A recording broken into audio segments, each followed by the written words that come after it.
Qui peut entrer dans le royaume de Dieu? Bien-aimé, le royaume de Dieu est l'exaucement de sa parole à nous. Le royaume de Dieu est le pardon accordé aux coupables qui est tué.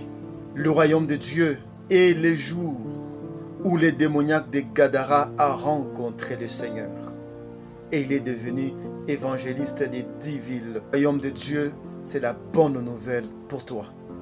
Le royaume de Dieu, c'est ta guérison pour toi. Le royaume de Dieu est une bonne nouvelle pour celui qui est malheureux comme Job, pour celui qui pleure comme Anne la stérile. Mais si c'est par l'Esprit de Dieu que je chasse les démons, le royaume de Dieu est donc venu vers vous. Le royaume de Dieu est la délivrance que tu as reçue dans ta vie. Ah, Jésus dit, si c'est par l'Esprit que je chasse les démons, donc le royaume de Dieu est venu vers vous. Donc le royaume, c'est ta délivrance, c'est ta guérison, c'est ta paix, au-delà des problèmes. Or, qui peut recevoir le royaume de Dieu? Qui peut recevoir la guérison? Qui peut être pardonné? Un païen que l'on délivre des démons, que l'on guérit de maladies.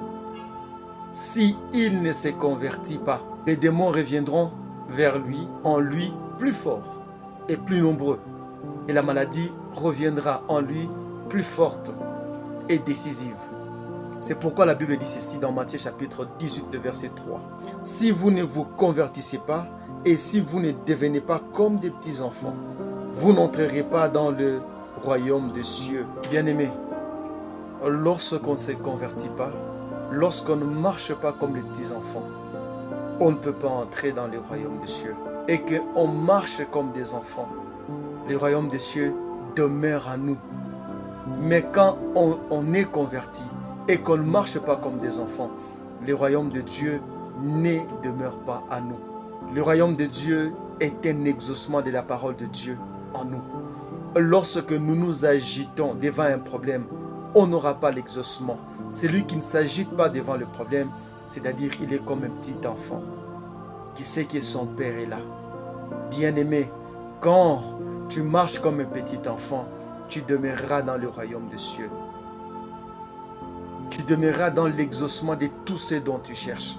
Et vivre comme un enfant, c'est refouler la pression, refouler la peur, refouler les soucis, refouler les désespoirs. Et ainsi, on demeure dans le royaume de Dieu. On demeure dans le royaume de Dieu. On demeure dans l'exaucement de tous les jours. Que Dieu vous bénisse. Amen.